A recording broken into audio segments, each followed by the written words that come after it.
అబ్బా మా తమ్ముడు మంచిగా పడుకున్నాడు, వీడు లేవక ముందే నేను బయటికి వెళ్ళాలి, లేకపోతే వీడు వస్తే వీడు ప్రశాంతంగా ఉండడు, నన్ను ప్రశాంతంగా ఉండనివ్వడు.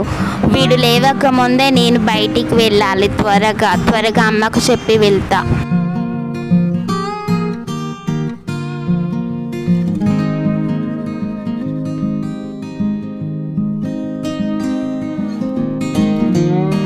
అబ్బా అక్క, నన్ను తీసుకుపోకుండా నువ్వే ఒక్కదానివే వెళ్తావా? నేను చూస్తాకే నువ్వెలా ఒక్కదానివి వెళ్తావో, నేను కూడా వస్తా. నేను నిద్రపోయావు అనుకుంటున్నావు కదా.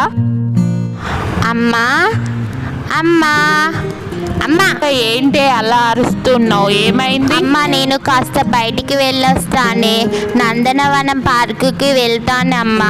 వచ్చే వరకు లేట్ అవుతుంది, మా ఫ్రెండ్స్తో వెళ్తున్నా అమ్మా, అందుకనే నీకు చెప్పడానికి వచ్చానమ్మా.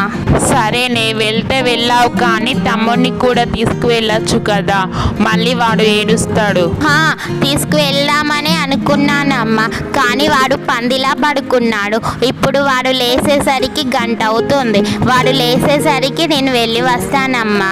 సరే నీ ఇష్టం, మరి వెళ్ళు. సరే మరి నేను వెళ్తున్నా.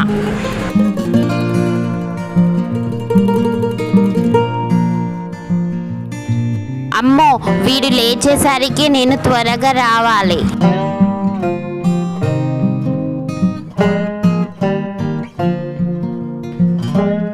అక్క, ఎక్కడికి వెళ్తున్నావు? అబ్బా దొరికిపోయాను. అబ్బా వీడు ఇప్పుడే లేవాలా? అక్క, ఎక్కడికి వెళ్తున్నావు? నన్ను తీసుకెళ్ళకుండా నువ్వు ఒక్కదానివే వెళ్దాం అనుకుంటున్నావా? రే నిహా, నువ్వు పడుకున్నావు కదరా, అందుకనే నేను వెళ్తున్నా అంతే. పద ఇప్పుడు వెళ్దాం.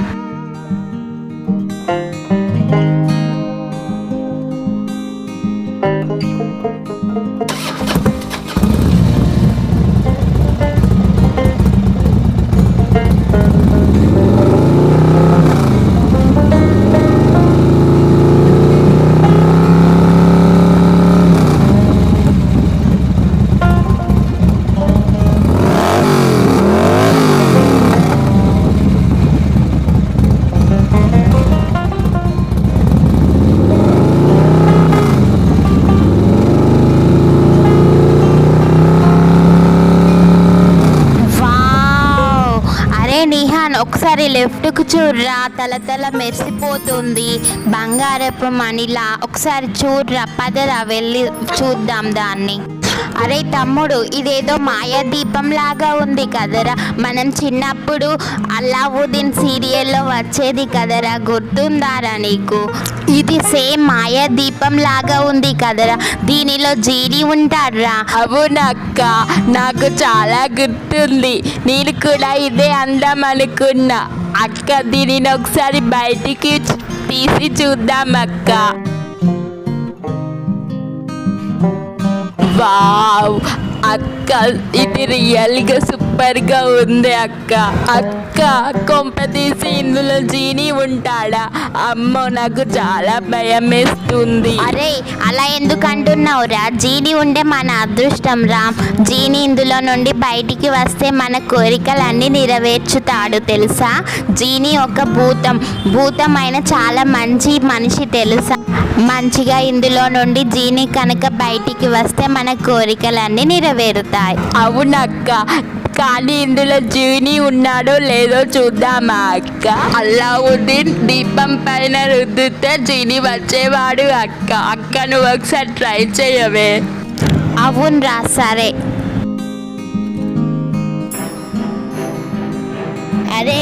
అరే దీనిలో నుండి ఏదో శబ్దం వస్తుందిరా.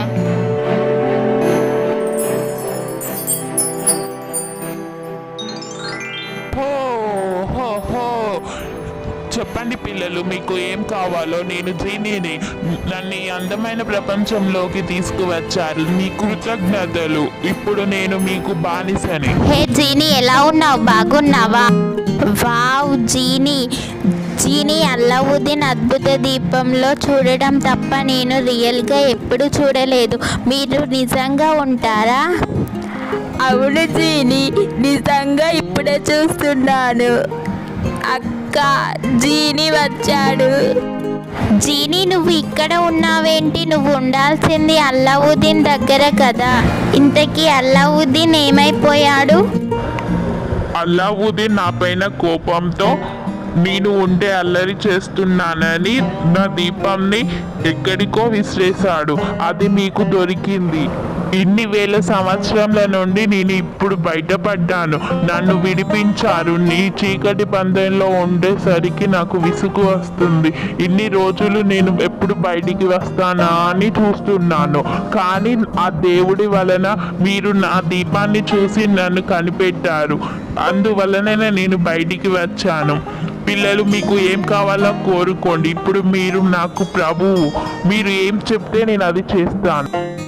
జీని, నువ్వు ఇంకా ఈ దీపం ఎవరికి దొరికితే వారి కోరికలను నెరవేర్చుకుంటూ ఉంటున్నావా? ఎక్కడ ఒక చోట ప్రశాంతంగా ఉండవు కదా, నువ్వు ఇలానే ఉంటావు. జీని, ఇలా అందరి కోరికలు తీర్చుకుంటూ ఉండడం వలన నీకు ఏం ప్రయోజనం కలుగును? కావ్య, నిహాన్, ఈ విషయము ఎవరికి తెలియదు. ఇప్పుడు చెప్తున్నా వినండి. మంచి ప్రశ్న అడిగావమ్మా. మేము ఎటువంటి కల్మషం లేని భూతాలం. మేము ఎవరికి ఎటువంటి చెడు చెయ్యం. మేము ఈ కోరికలను ఎందుకు తీరుస్తామంటే ఇది మా పూర్వీకుల నుండి వస్తున్న ఆచారం మరియు సృష్టి ధర్మం. కావున ఈ దీపం సామాన్యంగా అందరికీ కనపడదు. మనసులో ఎటువంటి కల్మషం లేని వారికి, దేవాశీషులు ఉన్న వారికి ఈ అదృష్టం కలుగుతుంది. ఈ దీపంలోనే మా ప్రపంచం అంతా ఉంటుంది. దీపం ఎవరి దగ్గర ఉంటుందో వారు మాకు ఆ ప్రభువుతో సమానం. వారు చెప్పిన కోరికలను తీర్చడం మా ధర్మం. ఇప్పుడు చెప్పండి పిల్లలు, మీకు ఏం కావాలో కోరుకోండి. అలాగే జీని, తప్పకుండా తెలియజేస్తాను. నేను ఈ రూపంలో కాకుండా మనిషి రూపంలోకి మారదామని అనుకుంటున్నాను. తప్పకుండా. ఓం భీం పుష్పాష్ పుష్పీష్పాష్.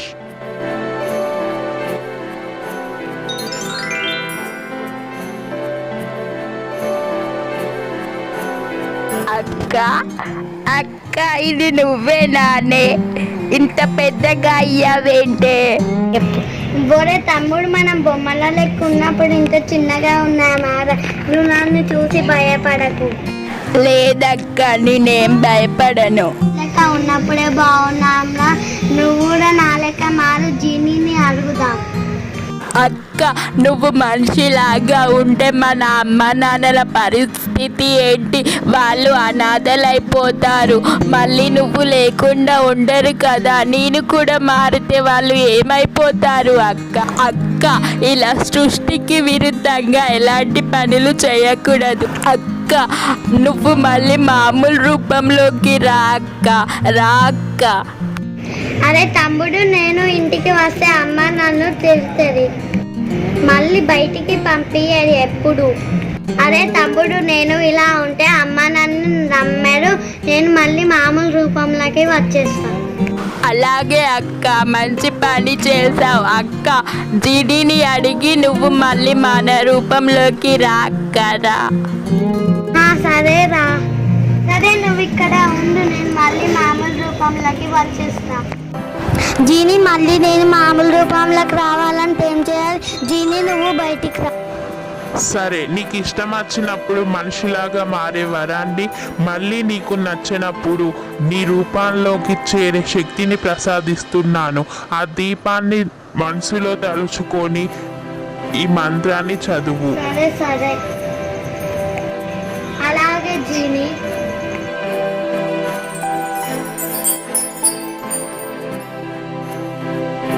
అరే నిహా, నేను మళ్ళీ మన రూపంలోకి వచ్చేసానురా. నువ్వు చెప్పినట్టే చేశానురా నిహాన్.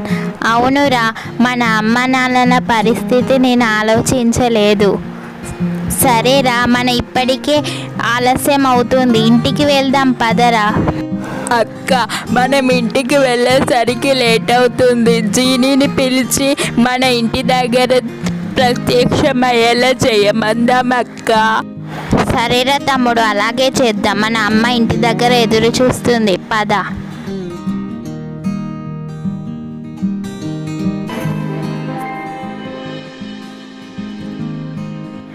జీని, మేము ఇంటికి వెళ్ళేసరికి ఆలస్యం అవుతుంది.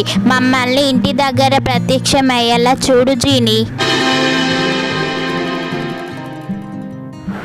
అరే ఎంతసేపు రా కావ్య, నీకు ఎంతసేపు చెప్పాలి బయటికి వెళ్తే తొందర రావాలి అని? ఇంతసేపు ఎక్కడికి వెళ్ళారు?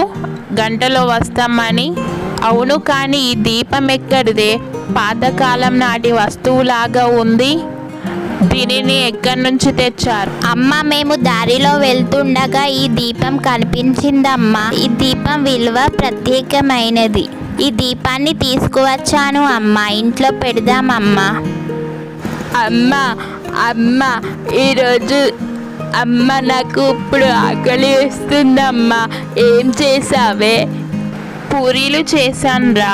పూరీలు దొండకాయ కూర చేశాను. మీరు వెళ్ళి కాళ్ళు చేతులు కడగచ్చుకోండి రా, పూరీలు పెడతాను.